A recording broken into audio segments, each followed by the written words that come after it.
Hello दोस्तों, स्वागत है आपका हमारे YouTube channel mission lecturer UK 2025 पर। तो दोस्तों, हम बात करेंगे आज के क्लास में प्रवक्ता हिंदी को लेकर। जैसा कि दोस्तों हमारे अभी तक 69 क्लासेस कंप्लीट हो चुकी हैं और प्रत्येक क्लास हमारी एक इम्पॉर्टेंट क्लास रहती है सभी अभ्यर्थियों के लिए।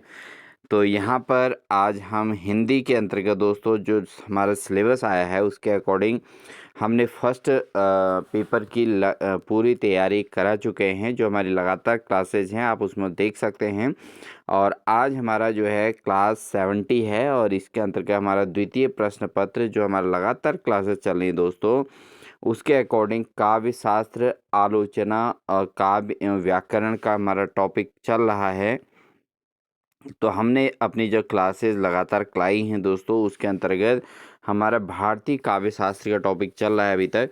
और इसके अंतर्गत हमने काव्य लक्षण, काव्य प्रयोजन, काव्य हेतु, काव्य संप्रदाय, रस, अलंकार, रीति, ध्वनि, वक्रोक्ति का औचित्य, भरत मुनि का रस सूत्र, उसके व्यवहार और शब्द शक्ति विवेचन, शक्ति का स्वरूप, शब्द शक्ति के प्रकार, रस विवेचन, रस से तात्पर्य, रस के अवयव, रस के भेद, रसों की परस्पर अनुकूलता प्रतिकूलता पर आधारित हम टॉपिक करा चुके हैं। इसके अलावा जो हमारी 68 वाली क्लास थी उसमें हमने साधारणीकरण और गुण दोष चर्चा की थी। और नेक्स्ट हमारी जो क्लास रही थी उसमें हमने काव्य के गुण दोष और अलंकार विवेचन पर चर्चा की थी। तो आज की क्लास में हम बात करेंगे अलंकार विवेचन और अलंकार के से तात्पर्य पर हम यहाँ पर चर्चा करेंगे दोस्तों।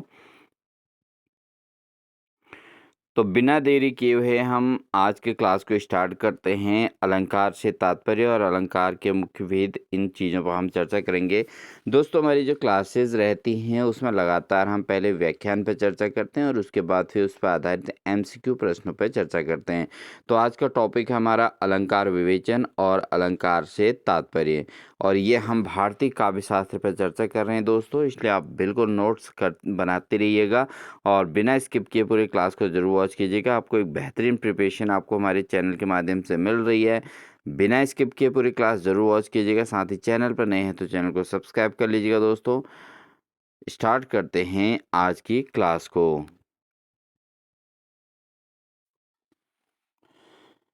सर्वप्रथम बात करेंगे दोस्तों अलंकार विवेचन पर। तो एक्सप्लेनेशन ऑफ अलंकार की हम बात करते हैं। तो अलंकार का अर्थ है दोस्तों किसी चीज़ को अलंकृत करने वाला। ठीक है, किसी हिंदी साहित्य के अंतर्गत किसी भी चीज़ को अलंकृत करने वाला। तो ये जो शब्द बना है, अलंकार शब्द जो बना है दोस्तों, ये संस्कृत के अलंकृ धातु से बना है। किससे मिलकर बना है? जो अलंकृ धातु है दोस्तों, इससे मिलकर बना है अलंकार। ठीक है, जिसका अर्थ होता है, अलंकार का मतलब क्या होता है दोस्तों? सजावट करना। क्या होता है? सजावट करना दोस्तों। जैसे हम दीपावली पे अपने घरों को सुसज्जित करते हैं, साफ सफाई करते हैं और घर की सारी व्यवस्थाएं करते हैं, तो उसको हम कहते हैं अलंकृत करना, यानी कि सजाना। इसी प्रकार दोस्तों घर, जैसे हम घरों को सुसज्जित करते हैं दीपावली के समय पर, सारे सामान को अपनी अपनी जगहों पर एडजस्ट करते हैं और पूरे घर की साफ सफाई करते हैं, इसी प्रकार काव्य में भी काव्य को अलंकृत करने की प्रक्रिया को अलंकार कहते हैं। ठीक है, यानी कि सुशोभित करना। ठीक है, अब बात करते हैं काव्य में जो इसकी परिभाषा है उसके अकॉर्डिंग चर्चा करते हैं। तो काव्य में जब शब्द या अर्थ के माध्यम से कोई विशेष शोभा उत्पन्न होती है, यानी कि किसी भी काव्य के अंतर्गत अगर हम शब्दों और उसके अर्थ के आधार पर काव्य की जो विशेष शोभा बढ़ाते हैं उनको हम अलंकार कहते हैं।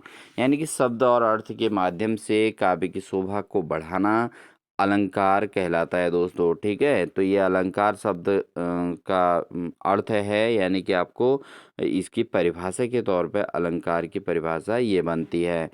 तो बढ़ते हैं दोस्तों आगे। अलंकार का क्या अर्थ है दोस्तों? काव्य में शब्द और अर्थ को सुंदर, प्रभावशाली एवं मधुर बनाने के का वाला जो तत्व होता है उसको हम अलंकार की संज्ञा देते हैं। यानी कि काव्य के जो अर्थ है और जो उसके अर्थ को सुंदर बनाता है और इफ़ेक्टिव बनाता है, प्रभावशाली बनाता है और मधुर बनाता है दोस्तों, ठीक है? यानी कि उसके अंदर स्वीटनेस लाता है तो उसको हम कह देते हैं अलंकार। क्या कहते हैं? अलंकार उसको कहा जाता है। अब बात करेंगे दोस्तों अलंकार की परिभाषा क्या है? शब्दार्थो सहितो काव्यम तयोः शाब्दिकः शब्द अर्थालंकारश्च। यानी कि मम्मट ने ये बात कही थी दोस्तों, अर्थात काव्य में शब्द और अर्थ दोनों में जो शोभा बढ़ाने वाला तत्व हो वही अलंकार कहलाता है। तो ये मम्मट की परिभाषा है दोस्तों, उन्होंने कहा है। इसको आप याद रखिएगा क्योंकि ये वाक्य भी आ सकता है, क्योंकि आपका सिलेबस जिस हिसाब से दिया गया है अब आपको एक एक गहराई को पढ़ना पड़ेगा दोस्तों, क्योंकि सिलेबस वही है। पेपर 2 होने हैं, 150 अंक के क्वेश्चन हैं, ठीक है? तो सब कुछ आपको मेंटेन करते हुए देखना है कि एक एक टॉपिक जो है बहुत गहराई से क्वेश्चन पूछे जाएंगे, तब 150 प्रश्न बनेंगे दोस्तों, ठीक है? और 150 एक पेपर के अंदर, 150 एक पेपर के, यानी कि टोटल 300 प्रश्न यहाँ पर से लेने हैं। तो बड़े वाक्य भी आ सकते हैं। तो ऐसा भी आ सकता है जैसे शब्दार्थो सहितो काव्यम तयोः शाब्दिक शब्दालंकार सॉरी अर्थालंकारश्च। तो ये किसने कहा था? ये कहा था मम्मट ने। किसने कहा था दोस्तों? ये मम्मट की परिभाषा है। अर्थात काव्य में शब्द और अर्थ दोनों में जो शोभा बढ़ाने वाले तत्व हों वही अलंकार कहलाते हैं, ठीक है? तो ये आपका इसकी डेफिनेशन होती है, परिभाषा इसकी बनती है दोस्तों।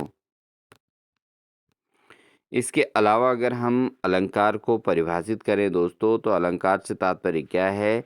काव्य के शब्दों और अर्थों में ऐसी सौंदर्य वृद्धि करने वाली विशेषता, यानी कि बात वही बनती है दोस्तों, काव्य के सौंदर्य को बढ़ाने वाली, ठीक है?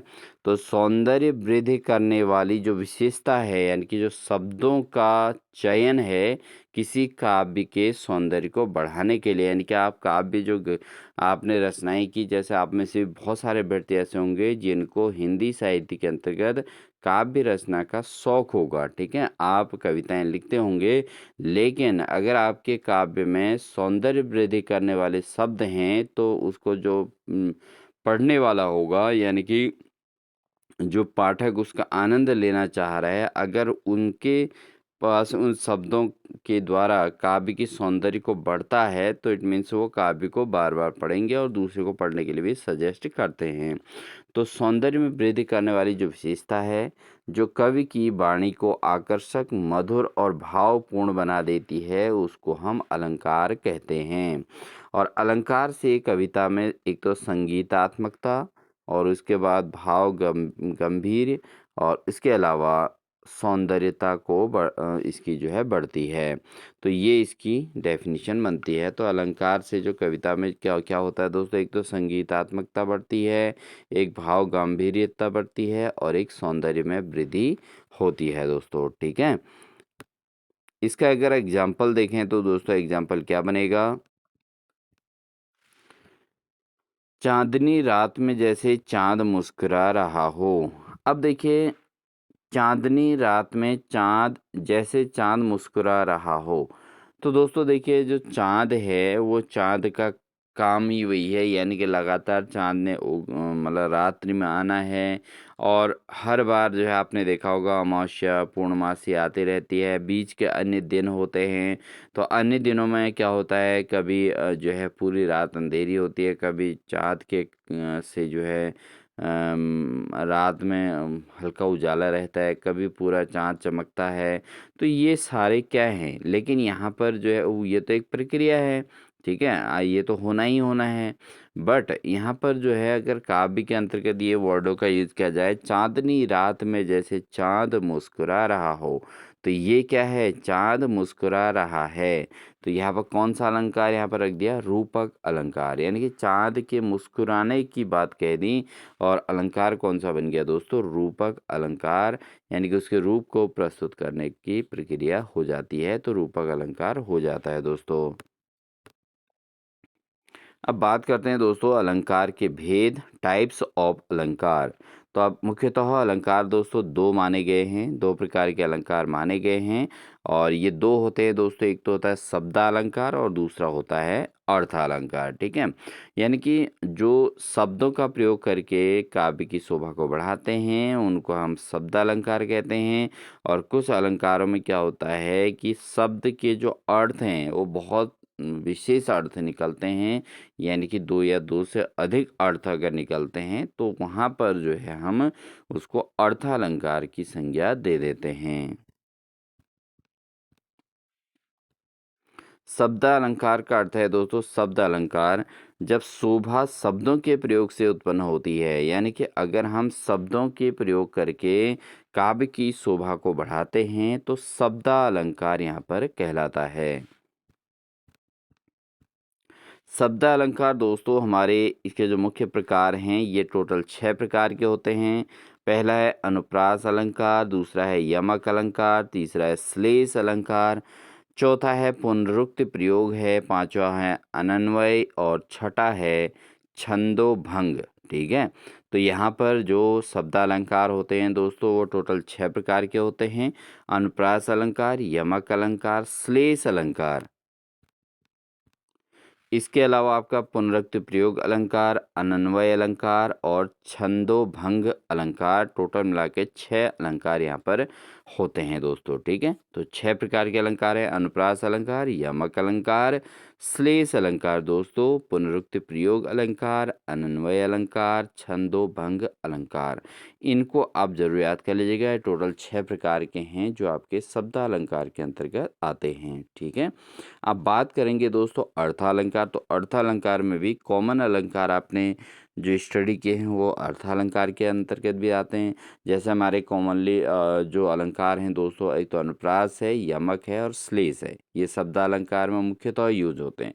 इसके अलावा पुनरुक्ति प्रयोग, अनन्वय, छंदोभंग, ये थोड़ा सा क्या होते हैं ऑड, यानी कि इनका युग मतलब कम आड़ निकलता है। बाकी अनुप्रास, यमक और श्लेष क्या होता है काव्य में हमेशा चलते रहते हैं।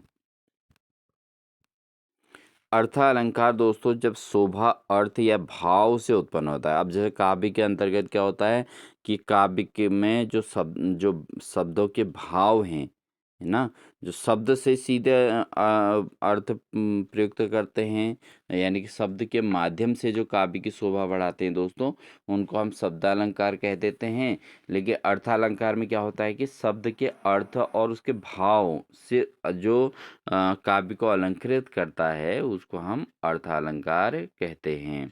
ठीक है, तो अर्थालंकार में हमारा आता है मेनली दोस्तों रूपक अलंकार है, उपमा अलंकार है, उत्प्रेक्षा अलंकार है, इसके अलावा मानवीकरण अलंकार है दोस्तों। ठीक है, इसके अलावा बहुत सारे अलंकार हैं दोस्तों, अर्थालंकार के अंतर्गत काफ़ी सारे अलंकार आते हैं। इनको आप नोट भी कर लीजिए दोस्तों, जैसे उपमा अलंकार है, रूपक अलंकार है, उत्प्रेक्षा अलंकार है, मानवीकरण अलंकार है दोस्तों। ये क्या है आपके जो है अर्थालंकार है। इसके अलावा भी बहुत सारे अलंकार हैं दोस्तों जो अर्थालंकार के अंतर्गत आते हैं। विरोधाभास अलंकार है, अतिशयोक्ति अलंकार है दोस्तों, विभावना अलंकार है और श्लेष अलंकार है। ये अलंकार भी आपके अर्थालंकार के अंतर्गत आते हैं। इसके अलावा 4 अन्य अलंकार हैं दोस्तों जो अर्थालंकार के अंतर्गत आते हैं, जैसे आपका संदेह, इसके अलावा दृष्टांत अलंकार दोस्तों, उसके अलावा व्यतिरेक अलंकार और साथ ही तुलनात्मक अलंकार। तो यहाँ पर दोस्तों टोटल मिला के अगर हम बात करें, टोटल 12 यहाँ पर अलंकार हो रहे हैं जो आपका क्या कर रहे हैं काव्य की शोभा को किसके माध्यम से बढ़ा रहे हैं दोस्तों, अर्थ के माध्यम से बढ़ाते हैं। इसको आप जरूर नोट कर लीजिएगा। तो काव्य में अर्थ के माध्यम से काव्य की शोभा बढ़ाने वाले अलंकारों को अर्थालंकार की संज्ञा दी जाती है। ठीक है, अब बात करते हैं मुख्य अलंकार जो हमारे हैं, इनके उदाहरणों को हम थोड़ा समझेंगे। मुख्य अलंकारों के उदाहरण क्या हैं दोस्तों, सबसे पहले बात करते हैं उपमा अलंकार। उपमा अलंकार में क्या है दोस्तों, तुम चंद्रमा से सुंदर हो। ठीक है, तुम चंद्रमा से सुंदर हो। तो इसमें क्या किया जाता है, दो वस्तुओं की तुलना जैसे सा, समान आदि से। ठीक है, तो इनसे अगर दो वस्तु की तुलना की जाती है तो वहाँ पर उपमा अलंकार हो जाता है। जैसे तुम चंद्रमा से, अब यहाँ पे देखो कंपेयर करने के लिए क्या शब्द आ गया दोस्तों, तो यहाँ पर से शब्द आ गया। ठीक है, तो से चंद्रमा, और चंद्रमा से सुंदर, यानी कि इसका मतलब क्या हो कि चंद्रमा तो सुंदर है ही, आप चंद्रमा से भी अधिक सुंदर हो। ठीक है, तो यहाँ पर कौन सा अलंकार हो गया दोस्तों, ये हो गया उपमा अलंकार। तो जहाँ पर से, समान, इन चीज़ों से, शब्दों से, छोटे से शब्द से बहुत बड़ी कंपेयर देखने को मिलती है, तो वहाँ पर आपका जो है अलंकार हो जाता है। हमारा उपमा अलंकार हुआ तुम चंद्रमा से सुंदर हो। तो दो वस्तु की तुलना जहाँ पर हो जाती है तो वहाँ पर उपमा अलंकार हो जाता है। बात करते हैं दोस्तों रूपक अलंकार की। तो रूपक अलंकार में क्या होता है दोस्तों, राम युद्ध भूमि में सिंह हैं। ठीक है, तो राम युद्ध भूमि में सिंह हैं, तो इसका मतलब क्या हुआ कि वो जो है युद्ध भूमि में उनको शेर के समान मान लिया गया। ठीक है, तो उपमेय को उपमान ही मान लिया गया, यानी कि राम जो हैं, और राम तो एक व्यक्ति का नाम है, और उनको किससे कंपेयर कर दी, सिंह से। ठीक है, शेर से। ये मान लिया कि अगर ये युद्ध भूमि में जाएंगे तो राम जो है किसी व्यक्ति का नाम भी हो सकता है, और भगवान राम से भी कंपेयर की जा सकती है। तो यहाँ पर दोस्तों राम को क्या मान लिया, राम बलशाली है, सब कुछ है। ठीक है, इसकी जगह हम रोहन भी कह देंगे दोस्तों, तब भी चल जाएगा। रोहन युद्ध भूमि में सिंह है। ठीक है, तो इसका तात्पर्य क्या हुआ दोस्तों कि जैसे यहाँ पर राम को ही कंपेयर कर लिया, तो राम को क्या मान लिया कि अगर राम युद्ध भूमि में गया तो वो बिल्कुल शेर की तरह अपना प्रभाव डालेगा, यानी कि भरोसा, जिसमें भरोसा किया जा रहा है। तो वहाँ पे क्या कर दिया, सीधे उपमेय को उपमान ही मान लिया, यानी कि वो शेर की तरह उसको मान लिया कि युद्ध भूमि में जाएगा तो बिल्कुल शेर की तरह ही हरकतें कर देगा, यानी कि सबको डरा या डरा धम वो करके, मतलब कुल मिला के आप समझ सकते हो कोई न कोई तरीका ऐसा है जिसके माध्यम से जो है वो युद्ध भूमि में सबको पछाड़ देते हैं। ठीक है ना, तो उपमेय को उपमान ही मान लिया। जबकि राम क्या है, एक व्यक्ति का नाम है भाई, वो शेर कैसे हो सकता है। लेकिन युद्ध भूमि से कंपेयर जब की गई तो राम को सीधे शेर की तरह पावरफुल मान लिया गया। ठीक है ना, आप समझ रहे हैं इसका अर्थ। तो ऐसी स्थिति में दोस्तों रूपक अलंकार हो जाता है। ठीक है, जब उपमेय को उपमान ही मान लिया जाता है तो कौन सा अलंकार होता है, तो रूपक अलंकार होता है दोस्तों। अब बात करेंगे दोस्तों थर्ड टाइप हमारा जो है अतिसंयोक्ति अलंकार। क्या होगा, अतिसंयोक्ति अलंकार। अतिसंयोक्ति जो शब्द है दोस्तों, इस शब्द से ही आपको पता चल रहा होगा, अति का मतलब होता है अधिक, अति संयोक्ति, संयोक्ति का मतलब उक्ति के माध्यम से किसी की भी बात को बढ़ा चढ़ा कर कहना। उक्ति मतलब होता है वाक्य। ठीक है दोस्तों, तो वाक्य के माध्यम से या शब्द के माध्यम से किसी चीज को बढ़ा चढ़ा कर बोलना अति संयुक्त अलंकार को प्रदर्शित करता है। जैसे है आंसू में गंगा बहा दी। अब दोस्तों समझ सकते हो कि एक व्यक्ति के अगर आंसू आ रहे हैं तो आंसू में क्या कभी गंगा के समान हो सकता है आंसू, नहीं हो सकता। लेकिन अगर दो आंसू भी आ रहे हैं तो उसी में दूसरे को भाव विभोर कर देना। ठीक है, गंगा बहा दी से तात्पर्य ये नहीं है कि उस व्यक्ति के आंखों में गंगा नदी आ रही है या बहुत ज़्यादा पानी आ रहा है, इसे मतलब नहीं है। आपके शब्दों में ऐसी शब्दों का चयन ऐसा है और आंखों के हाव भाव ऐसे हैं दोस्तों कि उससे जो है अन्य की आंखों में भी आंसू आ जाते हैं। तो इसको कहते हैं आंसू में गंगा बहा देना, यानी कि अत्यधिक बढ़ा चढ़ा कर कहना। ठीक है ना, कोई भी चीज़ ऐसे बढ़ा चढ़ा कर कहना कि जो है उसको कहते हैं अतिशयोक्ति, और आंसू में गंगा बहा देना। ठीक है ना, बढ़ते हैं मानवीकृत अलंकार में। मानवीकरण अलंकार की अगर हम बात करें दोस्तों, जैसे सूरज हंस रहा है। अब मानवीकरण है यहाँ पर दोस्तों कि देखिए दोस्तों सूरज का काम क्या है, सूरज ने तो हमेशा हंसना ही है एक हिसाब से देखें तो। ना। तो सूरज क्या है? सूरज का काम ही चमकना है, उसमें तेज है, उसमें अग्नि है ना? तो सूर्य का काम क्या है? लगातार चमकना है, ठीक है? दिन और रात सूर्य का काम है चमकना, ठीक है? अब हम जो है, जैसे हम लोग इंडिया में रहते हैं, तो इंडिया में भी सूर्य का जो दिन में होता है, सूर्य हमको चमकता हुआ दिखाई देता है, और रात में हमको सूर्य दिखाई नहीं देता, इसलिए हम सोचते हैं कि सूर्य अभी चमक नहीं रहा। लेकिन सूर्य ने जो है पूरे के पूरे 24 घंटे सूर्य का काम चमकना ही है, यानी कि उसमें अग्नि प्रज्वलित होती रहती है, ठीक है दोस्तों? गर्मी है सूर्य में। तो सूर्य, अब हम जब हमारे इंडिया में सूर्य जो है छिप जाता है, तो उस समय अमेरिका में क्या होता है? धीरे धीरे धीरे उस समय अमेरिका में दिन होता है, हमारे वहाँ रात होती है, अमेरिका में दिन होता है। तो हम जस्ट सूर्य के बैक साइड आ जाते हैं, बीच में पृथ्वी होती है, ठीक है? हम पृथ्वी के बैक साइड होते हैं। आपने ग्लोब की स्टडी करी होगी एसएसटी में। हम जो है पृथ्वी के बैक साइड होते हैं, तो हमारे उधर को रात होती है, और अमेरिका उस समय क्या होता है? फ्रंट साइड में होता है, तो अमेरिका में उस समय दिन हो रहा होता है, ठीक है ना? तो सूर्य हंस रहा है, आखिर सूर्य हंस कहाँ रहा है दोस्तों? क्योंकि सूर्य का काम हमेशा चमकना है। तो निर्जीव वस्तु को मानव गुण देना, तो समझ रहे हो? ऐसा मान लिया कि जो है सूर्य हंस रहा है, तो ये किस प्रकार का है? एक निर्जीव वस्तु को क्या मान लिया? मानव के समान गुण दे दिया, तो इसको हम बोलते हैं मानवीकरण अलंकार। अगला है दोस्तों विरोधाभास अलंकार। विरोधाभास अलंकार कब होता है दोस्तों? जलता हुआ हिम गिर रहा है। जलता हुआ हिम गिर रहा है दोस्तों, बिल्कुल देखिए, आप समझ रहे हो?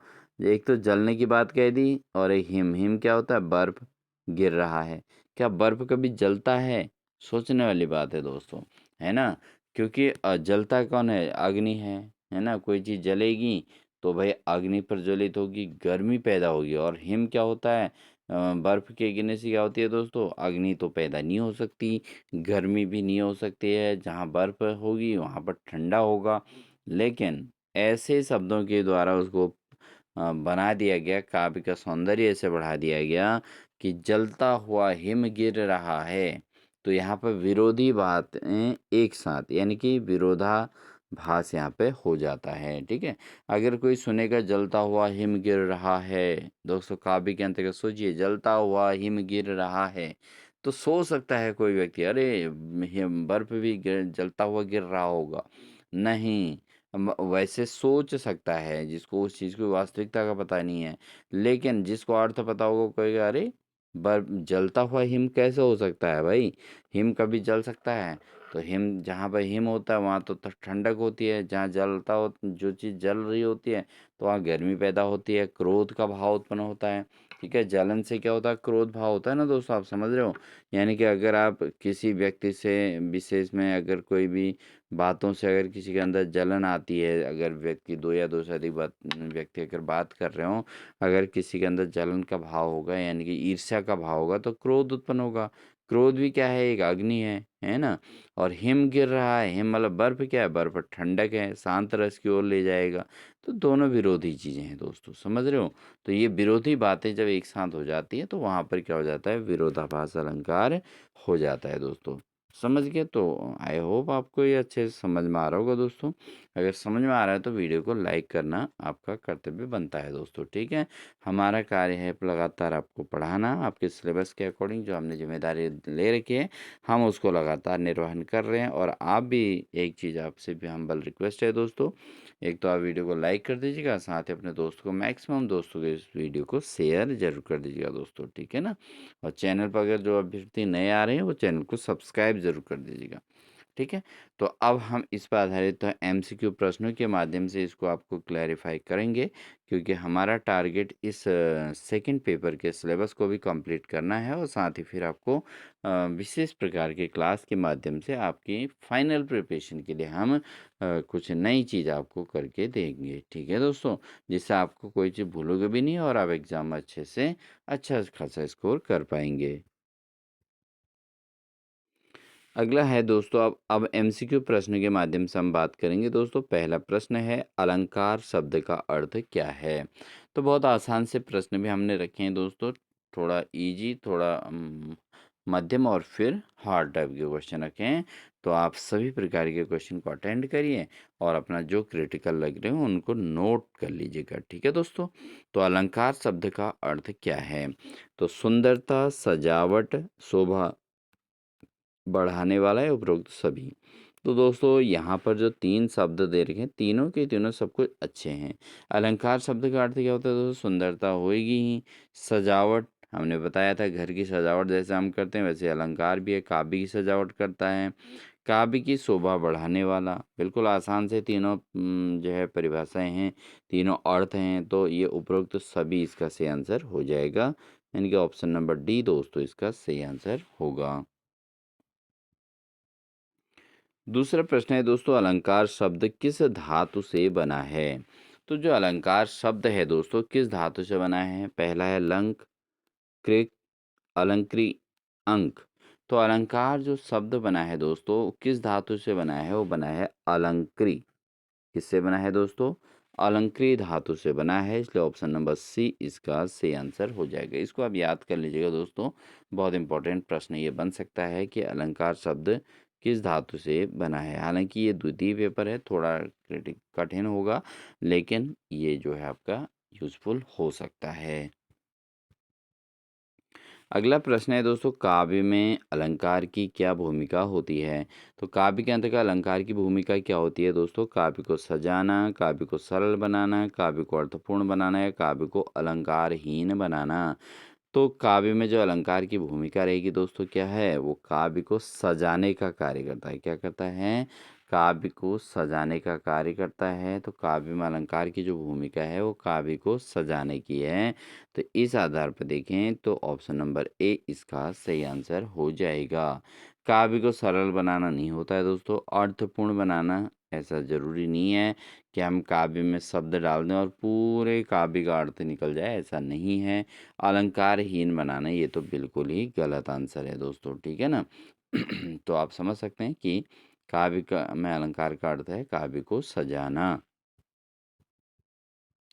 अगला प्रश्न है, तुम चाँद से सुंदर हो। तुम चाँद से सुंदर हो, इसमें कौन सा अलंकार है? भाई तुम चाँद से सुंदर हो, तो इसमें अलंकार की बात कही गई। ऑप्शन है रूपक, उपमा, अतिशयोक्ति और मानवीकरण। तो चाँद से भी सुंदर हो तो कौन सा अलंकार हो जाएगा? तो इसमें हो जाएगा उपमा अलंकार। कौन सा अलंकार दोस्तों? उपमा अलंकार हो जाएगा। तो ऑप्शन नंबर बी इसका सही आंसर हो जाएगा। तुम चाँद से सुंदर हो, तो इसमें अलंकार कौन सा होगा? उपमा अलंकार। अगला प्रश्न है, राम युद्ध में सिंह हैं, यह किस अलंकार का उदाहरण है? अब राम युद्ध में भी सिंह हैं, जैसे अभी हमने बात करी थी कि राम युद्ध में सिंह है, यानी कि राम अगर युद्ध में चले गए तो वो सिंह के समान पूरे युद्ध में सारे सैनिकों को मार देंगे, या सारे जो है जो पापी लोग होंगे उनको नष्ट कर देंगे, ठीक है ना। तो इसमें जो है हमने क्या कहा था कि ऐसे कंपेयर किया गया है कि मानव उस रूप में जो है ना कंपेयर कर दिया गया है, ठीक है ना। तो राम युद्ध में सिंह हैं, तो यहाँ पर कौन सा हो गया? रूपक अलंकार है दोस्तों। कौन सा? रूपक अलंकार है। तो ऑप्शन नंबर ए इसका सही आंसर हो जाएगा। अगला प्रश्न है दोस्तों, जलता हुआ हिम गिर रहा है। जलता हुआ हिम गिर रहा है, यह किस अलंकार का उदाहरण है? अभी अभी पढ़े हैं दोस्तों, लेकिन माइंड से निकल जाते हैं, इसलिए आप इसको ध्यान से समझे होंगे तब आप इनका आंसर दे पाएंगे, इसलिए हमने एक क्वेश्चन रखे हैं रिपीट में। तो जलता हुआ हिम गिर रहा है किसका उदाहरण है? विरोधाभास का, ठीक है। बहुत आसान है, विरोधाभास इसमें हो रहा है, क्योंकि हिम है और जलता हुआ गिर रहा है, भाई ऑलरेडी विरोधाभास उत्पन्न हो गया। सूरज हंस रहा है, इसमें कौन सा अलंकार है दोस्तों? सूरज हंस रहा है। अब सूरज की तुलना किससे कर दी? हंसने से, यानी कि व्यक्ति के जो चेहरे की जो स्माइल होती है, व्यक्ति के चेहरे के जो हंसने से जो हाव भाव उत्पन्न होते हैं, तो उससे जो है सूर्य की कंपेयर कर दी है। सूर्य की कंपेयर कर दी व्यक्ति से। तो यहाँ पर कौन सा अलंकार होगा दोस्तों? सूर्य का मानवीकरण कर दिया दोस्तों। क्या कर दिया? मानवीकरण कर दिया। तो यानी कि एक निर्जीव चीज को सजीव मान लिया गया, ठीक है ना। तो ऐसी स्थिति को क्या मानते हैं, मानवीकरण कहते हैं। तो ऑप्शन नंबर बी इसका सही आंसर हो जाएगा। अगला प्रश्न है दोस्तों, तुम बर्फ की तरह ठंडे हो, कौन सा अलंकार है। तुम बर्फ की तरह ठंडे हो, इसमें कौन सा अलंकार है। ऑप्शन है उपमा, रूपक, यमक या अनुप्रास। तो बर्फ की तरह ठंडे हो, बिल्कुल समझ रहे हैं दोस्तों, बर्फ की तरह ठंडे हो, किसी के बिहेवियर को, किसी के व्यवहार को बर्फ से कंपेयर करिए और मान लिया कि बर्फ के समान ठंडे हो। तो वास्तविकता है दोस्तों, समझ गए। यानी कि उसको इतना वो बता दिया, शांत बता दिया कि उस व्यक्ति के नेचर को इतना अच्छा बता दिया गया, शांत बता दिया गया कि वो जो है तुलना किससे कर दी, बर्फ से कर दी। तो यानी कि यहाँ पे क्या हो जाएगा दोस्तों, उपमा अलंकार हो जाएगा। क्या हो जाएगा, उपमा अलंकार। तो ऑप्शन नंबर ए इसका सही आंसर हो जाएगा। अगला प्रश्न है, जब शोभा शब्दों से उत्पन्न होती है तो वो क्या कहलाता है। जब काव्य की शोभा को शब्दों के माध्यम से व्यक्त किया जाता है दोस्तों, तो ऐसे अलंकार को शब्द अलंकार कहा जाता है। ऑप्शन नंबर बी इसका सही आंसर हो जाएगा। अगला उदाहरण देखिए दोस्तों, काजल की कोठरी में कितना ही सयाना हो। तो दोस्तों यहाँ पर देख लीजिए, काजल की कोठरी में अगर आप चले गए तो कितना ही सयाना हो बचेगा नहीं। ठीक है ना। अब देखिए, आप ऐसी जगह पर चले गए कि जहाँ पर पूरी तरीके से अंधेरा हो, तो वहाँ पर वो बच नहीं सकता। यानी कि कहाँ कहीं पर कोयला है बहुत अधिक मात्रा में, तो वहाँ पर जाएगा तो इट मीन्स कपड़े गंदे होंगे ही। ठीक है ना। तो ऐसे यहाँ पर इस समय भी कंपेयर किया गया है। तो काजल की कोठरी में कितना ही सयाना हो समान है। तो यहाँ पे क्या है दोस्तों, दृष्टांत अलंकार, यानी कि सभी के साथ भाव समान हो, तो इसको दृष्टांत अलंकार कहा जाता है। अगला प्रश्न है, आंसू में गंगा बहा दी किस अलंकार का उदाहरण है। अभी हमने बात करी थी कि आंसू से गंगा नहीं बह सकती है दोस्तों। ठीक है, दो आंसू चार आंसू आने से क्या गंगा का रूप ले सकती है, नहीं ले सकती। लेकिन उसने अपने भाव को व्यक्त किया कि जो है अपने शब्दों के भाव के आधार पर व्यक्ति ने जो काव्य की रचना की है उसके माध्यम से सभी के आंखों में आंसू ला दिए। तो आंसू में गंगा बहा दी, यही इसका अर्थ है। तो यहाँ पर अतिशयोक्ति के द्वारा जो है यहाँ पर बात को प्रस्तुत किया जाता है, तो इसको हम कहते हैं अतिशयोक्ति अलंकार। अगला प्रश्न है, पवन पिया का संदेशा लाया, कौन सा अलंकार है। पवन पिया का संदेशा लाया, इसमें कौन सा अलंकार है। ऑप्शन है उत्प्रेक्षा, मानवीकरण, रूपक या यमक। तो पवन पिया का संदेशा लाया, इसके अंतर्गत दोस्तों अलंकार मानवीकरण अलंकार है, इसलिए ऑप्शन नंबर बी इसका सही आंसर हो जाएगा।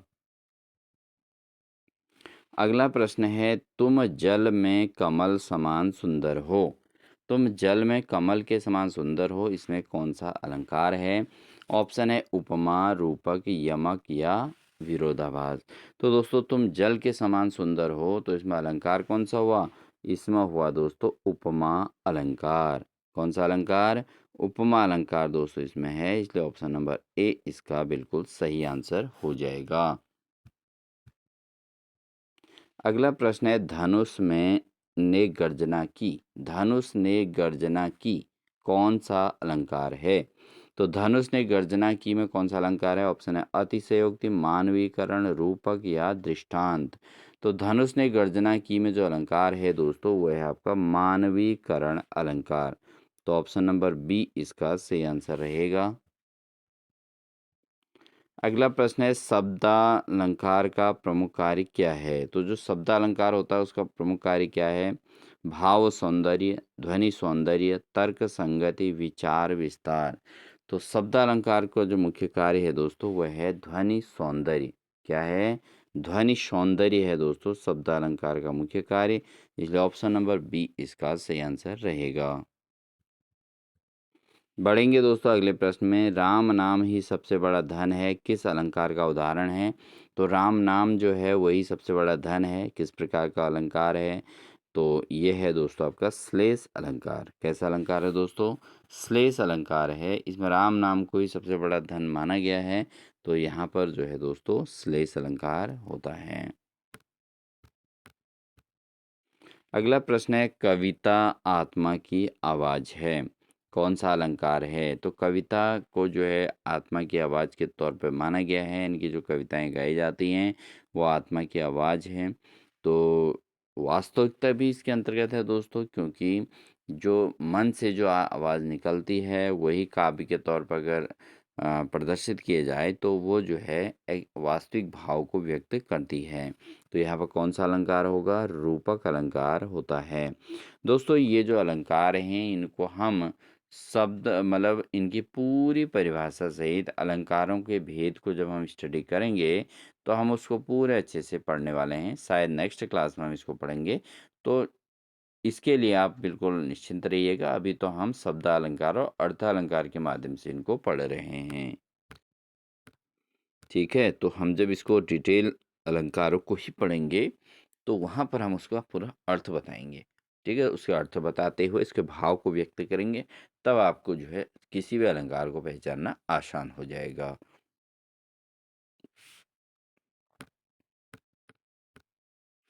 अगला है दोस्तों, बिजली हँसी आसमान में।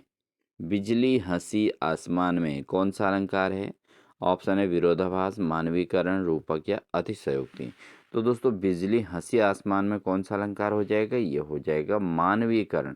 अब देखो, आसमान में बिजली हँसी कहा गया है, तो बिजली को जो आसमान में बिजली चमकती है, वो क्या है? वो कोई जो है मानव नहीं है, यानी कि वहाँ पर अधिकांश जगह आपने चीज़ों में आपने देखा होगा कि निर्जीव को सजीव मान लिया गया।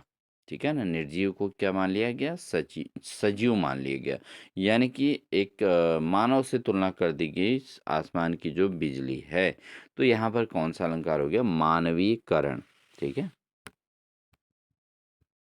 अगला प्रश्न है दोस्तों, उसकी आँखें समुद्र हैं, यानी कि उसकी जो आँखें हैं वो समुद्र हैं, इसमें कौन-सा अलंकार है? तो आँखों की तुलना किससे कर दी? समुद्र से कर दी। ठीक है? आँखों में क्या आएँगे दोस्तों? आँसू आएँगे, और आँसू की कंपेयर किससे कर दी? समुद्र से भाई। इतनी बड़ी चीज़ से उसकी तुलना कर दी, तो यहाँ पर कौन-सा है? रूपक अलंकार है दोस्तों। ठीक है? तो आँखों में गंगा बहा दी, या आँखों में समुद्र है, तो जहाँ पर ऐसा आता है दोस्तों, वहाँ पर रूपक अलंकार होगा। बढ़ते हैं दोस्तों आज की क्लास के अंतिम क्वेश्चन में। क्वेश्चन नंबर 20 है, वह इतना तेज दौड़ा कि हवा भी पीछे रह गई। यानी कि इसका तात्पर्य क्या है? इसमें कौन सा अलंकार है? वह इतना तेज दौड़ा कि हवा भी पीछे रह गई। अब दोस्तों देखिए, कोई व्यक्ति कितना भी तेज दौड़ता हो, लेकिन हवा को नहीं पछाड़ सकता। ठीक है ना? अगर हम बात करें दोस्तों, हवा से तेज़ दौड़ सकता है, तो मन है, मन हमारा कहीं भी दौड़ सकता है आसानी से। ठीक है? तो वह इतना तेज़ दौड़ा, यानी व्यक्ति की कंपेयर कर दी भाई। व्यक्ति इतना तेज़ दौड़ा है कि हवा को पीछे कर दे रहा है। क्या बात सही हो सकती है? नहीं हो सकती है दोस्तों। ठीक है ना? तो यहाँ पे क्या कर दिया? अतिशयोक्ति कर दी। क्या कर दी? अतिशयोक्ति कर दी। तो इसमें क्या हो जाएगा दोस्तों? अतिशयोक्ति अलंकार हो जाएगा। तो ये दोस्तों हमने जो है शब्दालंकार और अर्थालंकार को अच्छे से समझा, और उनके भेद समझे कि शब्दालंकार कौन से हैं, अर्थालंकार कौन से हैं। तो आज के क्लास में हमने इतनी चीज़ों को कवर किया, और सिलेबस के अकॉर्डिंग हम बहुत आसान तरीके से आपके सिलेबस को कंप्लीट कराएंगे। और इसके लिए दोस्तों आपसे हम्बल रिक्वेस्ट है, आप प्लीज़ जब वीडियो पर आते हैं, तो प्लीज़ वीडियो को एक तो लाइक ज़रूर कर दें। ठीक है? लाइक ज़रूर कर दें, उसके बाद शेयर ज़रूर कर दें दोस्तों। ठीक है? और साथ में सब्सक्राइब कर लें दोस्तों। ठीक है? चैनल को सब्सक्राइब कर लें, और साथ ही आपसे रिक्वेस्ट है, अगर आप जो है थोड़ा-सा जो है क्षमता रखते हैं, तो आप हमारे चैनल की मिनिमम मेंबरशिप ज़रूर ले लें दोस्तों, क्योंकि इससे हमको जो है थोड़ा एनर्जी मिलेगी, मोटिवेशन मिलेगा। तो आप मिनिमम मेंबरशिप जो हमारे चैनल पर जॉइन सेक्शन में जाके जो मेंबरशिप है 199 या जो है 99 या 89, जो भी दोस्तों आपको जिस हिसाब से आपका बनता है, तो आप उस हिसाब से जो है हमारी मेंबरशिप ले सकते हैं, और जिससे हमको भी एनर्जी मिलेगी, क्योंकि इस प्रोसेस में पूरे जो है आपका ये कंटेंट मेंटेन करने में जो जो लगता है समय और जो खर्च का है दोस्तों वो कहीं न कहीं यहाँ पर जो है मेंटेन हो सके तो आप ज़रूर अगर पॉसिबल हो तो आप कर सकते हैं। अगर नहीं पॉसिबल है तो दोस्तों आप नहीं भी कर सकते हैं क्योंकि हम लगातार आपको क्लासेस देते रहेंगे। इस चीज़ का आप निश्चिंत रहिए, लेकिन अगर आप पॉसिबल हो तो ज़रूर मेंबरशिप ले लीजिएगा दोस्तों, ठीक है ना? तो मिलते हैं आपको एक नेक्स्ट क्लास के साथ और आपको इसी प्रकार की बेहतरीन क्लासेस हमारे द्वारा देखने को मिलती रहेंगी। तो इन्हीं सभी बातों के साथ दोस्तों एक आपसे रिक्वेस्ट है, प्लीज़ शेयर ज़रूर करें अधिक से अधिक लोगों को, ठीक है? तो अधिक से अधिक लोगों को शेयर करेंगे तो उससे भी काफ़ी बेनिफिट होगा। तो ये चीज़ें होंगी। हालाँकि आपका कोई लॉस भी नहीं होगा और अधिक अभ्यर्थियों तक इन्फॉर्मेशन जाएगी और अधिक से अधिक लोग हमारी क्लासेस को देखेंगे तो हमें भी एक मोटिवेशन मिलेगा और अब बहुत बेहतरीन तरीके से आपका कंटेंट हम प्रस्तुत करेंगे दोस्तों, ठीक है? और अन्य जो भी क्लासेस हमारे चैनल के माध्यम से आ रही हैं दोस्तों, प्लीज़ आप उनको इग्नोर करिए और साथ ही अपने उन सब्जेक्ट से रिलेट जो भी आपके मित्र हैं उनको उसे शेयर कर दीजिएगा दोस्तों, ठीक है? जैसे आपके पास नोटिफिकेशन आता है तो आप जो भी क्लास हमारे अदर आती हैं उनको आप ज़रूर अपने दोस्तों को शेयर ज़रूर कर दीजिएगा जो उस सब्जेक्ट से रिलेट करते हैं, ठीक है दोस्तों? मिलते हैं आपको एक नेक्स्ट क्लास के साथ, तब तक के लिए अपना ध्यान रखिए। Wish you all the best.